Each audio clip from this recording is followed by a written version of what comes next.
Entertainment की खबरों पर।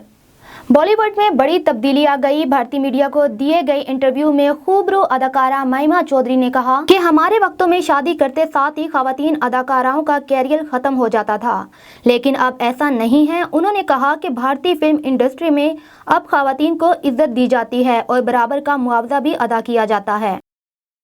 आर्यन खान की गिरफ्तारी की वीडियो सामने आ गई। Video and photo sharing app Instagram पर जारी वीडियो में देखा जा सकता है कि मुंबई पुलिस की NCB agency cruise ship red करती है और वहां पर मौजूद आर्यन खान समेत इनके साथियों को गिरफ्तार कर लेती है। याद रहे कि एनडीपीएस ने शाहरुख खान के बेटे आर्यन खान को 2 अक्टूबर की रात बहरी जहाज पर मुनक्किद होने वाली रियो पार्टी पर अचानक छापा मारकर गिरफ्तार किया था।